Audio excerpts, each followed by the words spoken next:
Kemudian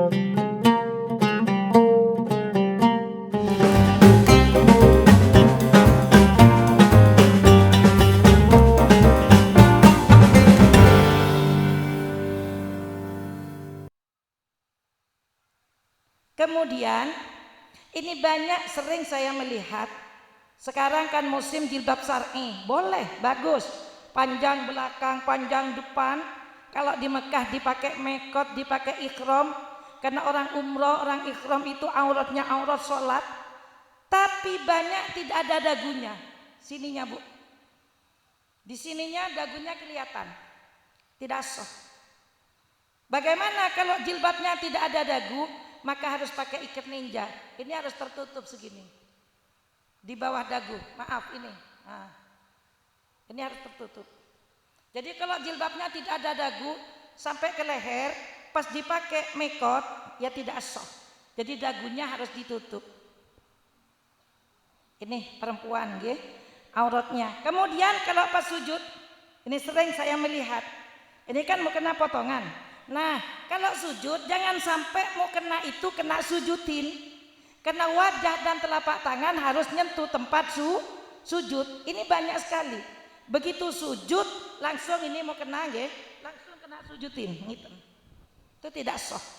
Wajah dan telapak tangan harus nyentuh tempat sujud. Itulah akhlak sholat nggih. Kemudian akhlak yang beripun malih yang dicontohkan Rasulullah kalau sholat, kalau berdiri kakinya sampai bengkak tengah malam. Kalau tiang patrang, ada yang kakinya sampai bengkak bu? Ada yang kena asam aurat. Allahumma sholli ala Muhammad. Niki praktek sholat nggih. Kemudian bagaimana akhlak Rasulullah dalam sholat? Kula kali panjenengan sholat niku ngadep teng Gusti, tor matur teng Gusti, jaga akhlak, cara matur, cara bicara. Dalam sholat antara dua sujud kita duduk membaca doa, Rabbil firli warhamni wajburni warfa'ni warzuqni wahdini wa'afini wa'fu'anni. Lengkap doanya. Tapi yang sering diucapkan oleh banyak orang, lek salatnya ke susu, nggih padahal ngadep ke Allah. Allahu Akbar. Rabbi fili warhamni wajburni warfa'ni warzuqni wahdini wa'afini wa'fani. Allahu Akbar. Nggih napa nggih? Lek diganti ke bahasa kita. Ya Allah, ampunilah dosa saya, ya Allah rahmatilah saya, berilah saya hidayah, berikan rezeki yang banyak. Kan tidak sopan. Coba jenengan menghadap kiai. Kiai, nggih, saya undang jenengan besok jenengan datang ke rumah akadkan anak saya, jenengan matur niki bocah tunggu. Kan terus si kiai ini orang waras apa enggak? Lah kenapa ngadep Gusti Allah kula kali panjenengan sering boten sopan? Nggih napa nggih? Lek bacane panter, coba baca Fatihah. Allahu Akbar. Bismillahirrahmanirrahim. Pas bulan Ramadan banyak imam-imam di masjid ini. Alhamdulillahirabbil alamin arrahman wa rahim maliki yaumiddin iyyaka na'budu wa iyyaka nasta'in walin ben kata di belakang. Coba. Padahal makna dalam bacaan iyyaka kepadamu ya Allah na'budu kami menyembah wa iyyaka dan kepadamu ya Allah nasta'in kami mohon pertolongan. Lek dibaca banter, dibaca cepet, artinya kan noten. Kepadamu ya Allah kami menyembah, kepada ya Allah kami mohon pertolongan. Kan boten sopan. Niki kelihatannya sepele tapi sering kita lakukan, nggih napa nggih? Monggo contoh akhlak yang baik dari Rasulullah kita perbaiki cara ngadep Allah yakni salat 5 waktu. Allahumma sholli ala Muhammad. Kemudian akhlak Rasulullah bagaimana cara menghadap istri-istrinya? Beliau lembut. Rasulullah tidak pernah kasar. Apa tidak pernah menegur? Apa istri tidak pernah salah? Namanya juga manusia biasa, pernah salah. Tapi Rasulullah lembut terhadap istri-istrinya. Bahkan memanggilnya pun beliau romantis. Pernah satu saat Rasulullah pulang dari medan perang. Dalam keadaan kecapean tengah malam. Nyampe ke rumah Rasulullah manggil istrinya dengan suara yang mesra. ya Humaira, wahai istriku yang pipinya penuh kemirah-mirahan. Jenengan nate Bu kale bapak lari-lari dipanggil ngoten. Wahai istriku yang pipinya merona, nate Bu? Nate Bu? Boten. Nanti kalau pulang suruh panggil gitu Bu. Lek suami jenengan jawab, ya bagaimana aku ingin manggil kamu dengan pipi yang merona. Wong pipinya kamu koyok baik, engak bikang koton. Jenengan jawab, wong aku gak pernah diajak ke Natasa bek sampean Pak. Biarlah pipiku yang hitam, anggaplah itu hiasan terindah di pipiku. Allahumma sholli ala Muhammad. Dipanggil oleh Rasulullah, ya Humaira, wahai istriku yang pipinya penuh kemirah-mirahan, tolong sayang aku buatkan secangkir kopi. Karena Aisyah ngantuk, buat kopi, mau ngambil gula keliru ke garam. Akhirnya bukan kopi manis, kopi beeng alias aken. Diadu oleh Aisyah, diaturkan kepada Rasulullah. Ini ya Rasul, akhirnya diminum oleh Rasulullah. Kaget Rasulullah. Capek Bu, nyampe rumah nemu kopi asin. Bayangkan, negorkah beliau? Negor. Kagetkah beliau? Kaget. Manusia juga Rasulullah. Tapi negornya dengan ilmu. Bagaimana Rasulullah memanggil Aisyah, ya Humaira, sini sayang. Ada apa ya Rasul? Aku ingin minum secangkir kopi berdua, katanya Bu. Dipeluklah Aisyah, diminumkan kopinya. Kaget Aisyah. Aduh ya Rasul, minta maaf, saya tidak sengaja ya Rasul. Apa jawab Rasulullah? Wah Humaira, wahai istriku yang pipinya penuh kemirah-mirahan, pipinya yang merona, kau tidak salah sayang. Yang salah aku pulang terlalu malam. Biar ya Rasul tak buatkan lagi, kopi tetap didapat, kehidupan tetap romantis. Itulah akhlak Nabi Muhammad. Coba Muhammad Patrang minta kopi dikasih garam. Bukan kesini adekku sayang, melainkan tangannya melayang, menampak pipi adinda yang dianggap kurang ajar. Ditampar istrinya contar, make cangkiran nuruk ngantol. Anak merekam, akhirnya bapak kurang ajar kamu. Istrinya bilang, kamu yang kurang ajar, pulang terlalu malam, berantemlah. Akhirnya pisah ranjang. Malam, makin kedinginan. Mereka sama-sama kedinginan, mau nyopo duluan, sama-sama malu. Akhirnya sama-sama tidak didapat. Keromantisan dalam rumah tangga tidak didapat. Kopi tidak didapat gara-gara pelantara tidak ngikutin akhlak Nabi Muhammad sallallahu alaihi wasallam. Itu Nabi Muhammad. Apa Nabi Muhammad tidak pernah dicaci maki oleh tetangga? Biasa. Ada satu saat Bu, setiap mau ke masjid Nabi Muhammad, ada orang yang di pinggir jalan meludahi setiap hari. Diludahi Nabi Muhammad setiap hari. Akan tetapi Nabi Muhammad tidak pernah melayaninya dan selalu memaafkannya. Satu saat yang meludahi Nabi Muhammad tidak ada. Nabi Muhammad bertanya, ya sahabatku, kemana yang tiap hari meludahiku? Kok prei? Sahabat menjawab, ya Rasulullah, yang tiap hari meludahi panjenengan sekarang kena sakit. Lek kula kali panjenengan, pas orang yang sering menyakiti sakit, paling ngucap tompes ban kening tolak. Tapi Nabi Muhammad tidak. Sakit apa sahabatku kurang tahu ya Rasul. Akhirnya Rasulullah nyampe ke dalam Aisyah bertanya, ya Aisyah, ya Humaira, ada apa di situ sayang? Tidak ada apa-apa ya Rasul, hanya sepotong roti untuk panjenengan. Buat apa ya Rasul? Itu yang tiap hari meludahiku sekarang sakit. Akan saya bawa ke sana. Loh, ini jenengan kasihkan kepada orang yang sakit, jenengan tidak bisa makan, gak apa-apa, kata Rasul. Akhirnya Rasulullah berangkat ke rumahnya si sakit. Setelah ditok-tok pintunya, Assalamualaikum. Dia menjawab, man antah, siapa kau? Rasulullah menjawab, ana Muhammad. Kaget yang sakit. Duh, Muhammad kok datang, jangan-jangan balas dendam, katanya Bu. Setelah dibuka pintunya, Rasulullah senyum-senyum. Sakit apa? Aku kaget. kau tiap hari di pinggir jalan meludaiku, kok prei kataku. Ternyata sampean sakit, ini saya nggak punya apa-apa, hanya sepotong roti.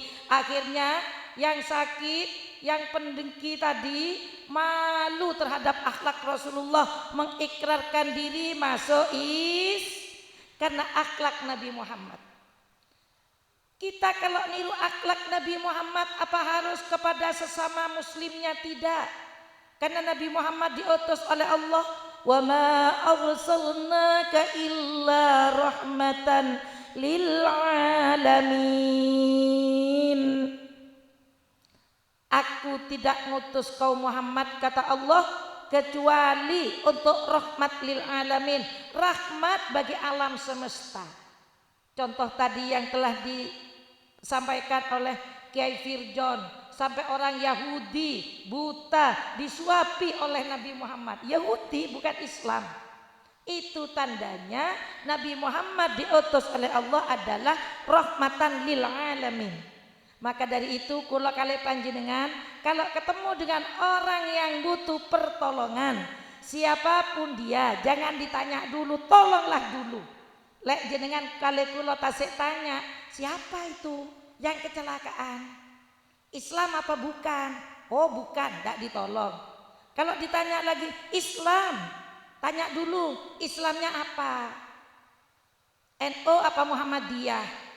Setelah ngaku NU, tanya dulu NU partainya PKB apa P3? Ya keburu mati, Bu.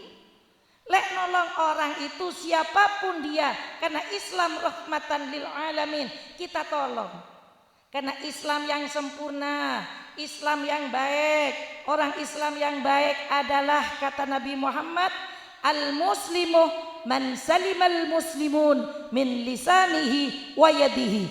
Orang Islam yang sebenarnya adalah orang Islam yang lisannya tidak menyakiti orang lain, tangannya membawa keberkahan bagi orang lain, menyelamatkan orang lain, bukan main jotos terhadap orang lain. Itulah Islam yang sebenarnya.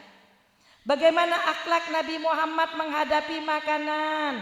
Lek enak beliau makan, kalau kenyang beliau selesai, ngambilnya sedikit. Kalau orang sekarang kan lain, ngambilnya banyak, dimakan 2 sendok, ditaruh di meja. Geno nggih? Dengan sisa yang banyak, itu mubadir. Orang mubadir itu ahli konconi setan. Innal mubadirina kanu ikhwanas syayatin. Jadi orang membuang-buang itu asli ikhwanas syayatin. Naudzubillah. Bagaimana Nabi Muhammad? Kalau enak dimakan, kalau tidak enak ya berhenti, tapi tidak sambil ngomel. Kalau orang sekarang kan lain. Siapa yang buat soto? Buna, enak yo? Enggak, oh biasa. Kalau buna itu memang pelit kepada bumbu. Kalau naruh bumbu itu sedikit, iya, tapi dihabisin. Tapi sambil dilolok. Kalau Nabi Muhammad tidak, bahkan kalau makan piringnya sampai bersih. Sampai jari-jarinya dikecup oleh Nabi Muhammad. Takut ada butir satu di sini, yang di situ rahmat berkumpul. Nah, makanya kalau makan, Bu, kalau memang kenyang ngambilnya sedikit. Jangan ngambil banyak kemudian disisain banyak, itu tidak boleh. Itu tata keramanya orang bertamu. Tata keramanya tuan rumah, apa yang ada perintah Nabi Muhammad dikeluarkan. Cok disembunyikan. Tata keramanya kita sebagai tamu, lek disuguhi nggih tetep cepet dimakan. Disuguhi air cepat diminum, disuguhi teh cepat diminum. Jangan sampai monggo nggih. Dibuka toples ditutup malih, iku boten angsal. Itu akhlak Nabi Muhammad. Allahumma sholli ala Muhammad.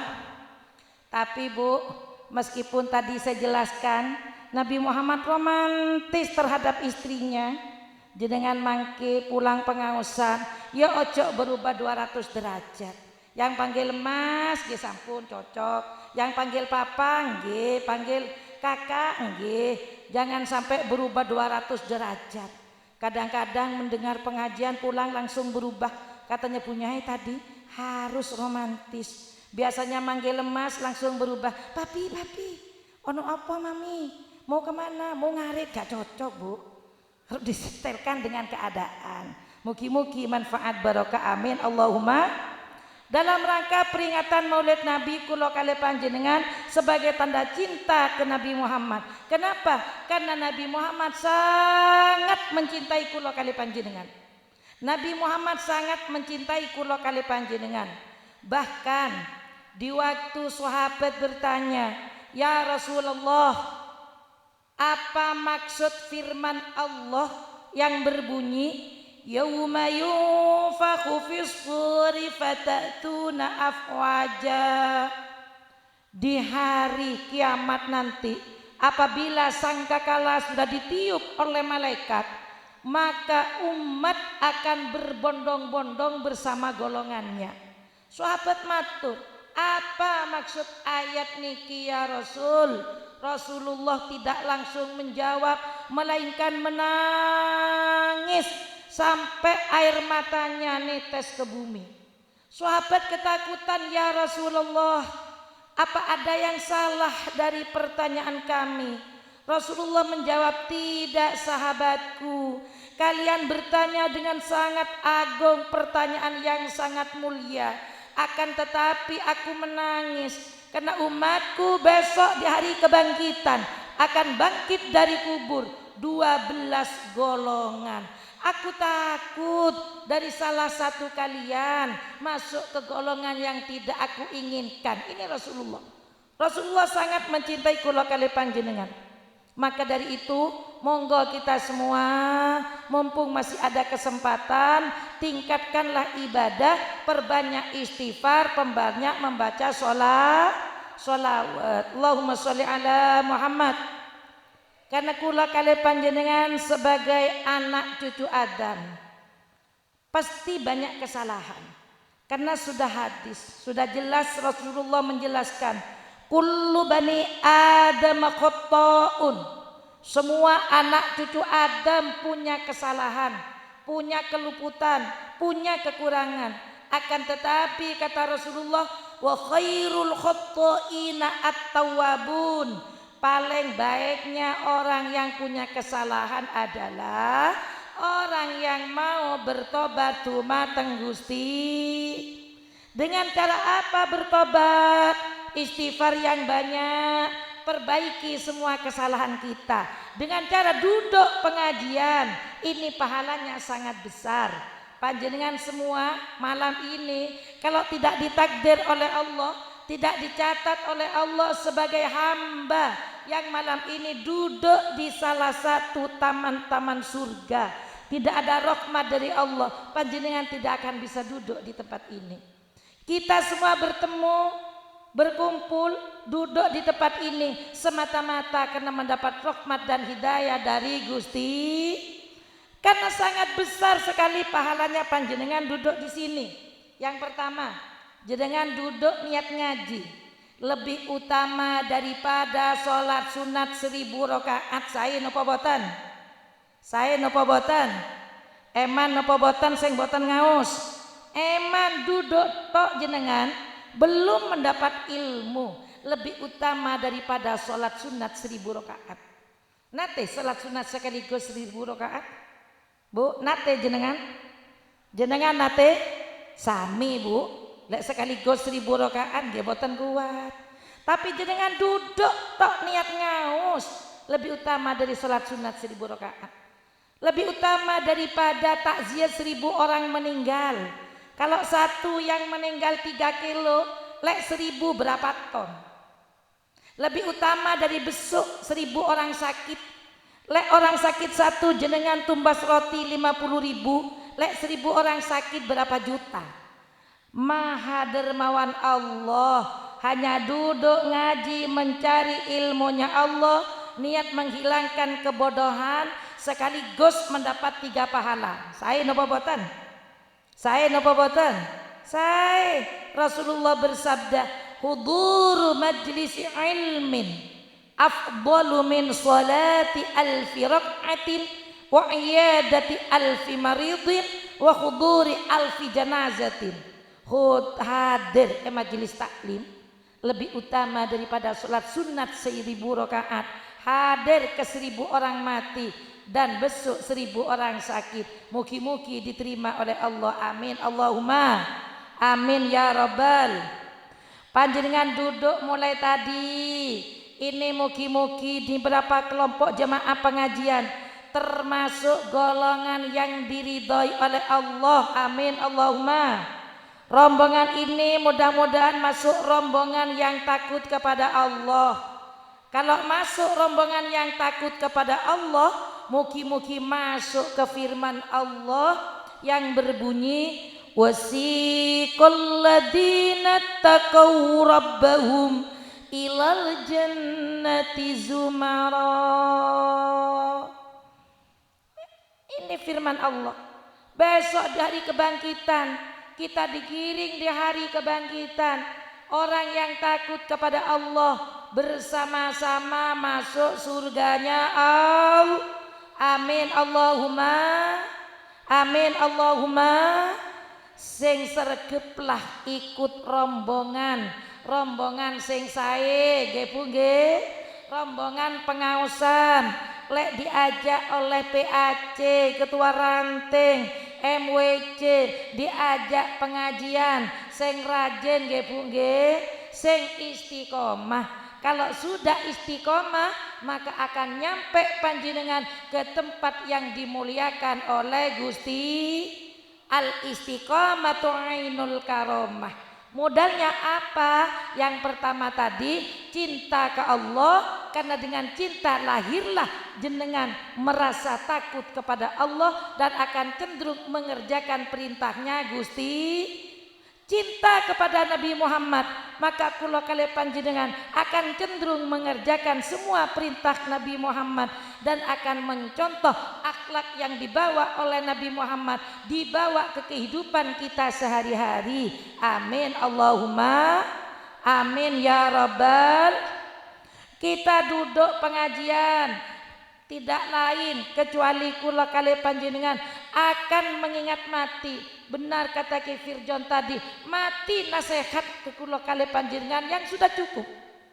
Makanya ingat mati diperintah oleh Rasulullah. Ingat mati niku dianjurkan Bu. Atiru diqrahazimil laddat. Perbanyaklah kalian ingat terhadap sesuatu yang menghilangkan kenyamanan. Nopo itu wa huwa al maut, yaitu mati. Maka dari itu monggo jadilah tetangga yang baik, jadilah umat yang baik, jadilah umat Muhammad yang tidak mengecewakan Nabi Muhammad. Jangan sekali-kali kula kali panjenengan boten nyopo teng tetang. Kalau jadi istri jadilah istri yang baik, jadi pejabat jadilah pejabat yang baik, jadi petani petanilah yang baik, jadi saudagar jadilah saudagar yang baik, yang takut kepada Allah dan cinta Rasulullah Muhammad sallallahu alaihi wasallam. Amin Allahumma amin ya rabbal. Bapak Ibu yang saya hormati, monggo kula kali panjenengan perbanyak tobat dumateng Allah. Barangkali masih ada anak yang durhaka kepada Allah. Yuk pulang pengajian kita bertobat, minta ampun kepada Allah, minta maaf kepada kedua orang tua, cium tangannya, kecup keningnya. Karena kalau nyakitin orang tua berarti tidak cinta kepada Allah dan tidak cinta kepada Rasulullah. Karena Rasulullah sudah menjelaskan man aqqa walidayhi lam yarih raihatal jannah. Barang siapa yang menyakiti kedua orang tua, maka tidak akan pernah mendengar baunya surga, apalagi masuk baunya tidak diperdengarkan oleh Allah. Allah juga menegaskan wa'budullah wa la tusyriku bihi syai'a wa bil walidaini ihsana. Wahai orang Patrang, nyembahlah kalian kepada Allah dan jangan sekali-kali menyekutukan Allah, dan kepada kedua orang tua berbuatlah baik, jok sekali-kali nyakitin kedua orang tua. Itu caranya tobat. Lek tasik wonten kaum istri yang sering menyakiti suami, yuk tobat. Caranya bagaimana? Pulang pengausan, Bu. Kaum istri niki mudah masuk surga, tapi mudah masuk neraka. Bagaimana pingin masuk surga? Mudah, Bu. Sholat 5 waktu dijaga, aurat dijaga, pulang pengajian langsung senyum-senyum di depan wajah suami dengan penuh menantang. Gugur dosa panjenengan 20, diangkat derajatnya 20, dinaikkan derajatnya. Kalau gak punya suami, suaminya sudah meninggal, ya cok kelayapan nang tonggon nih, Bu.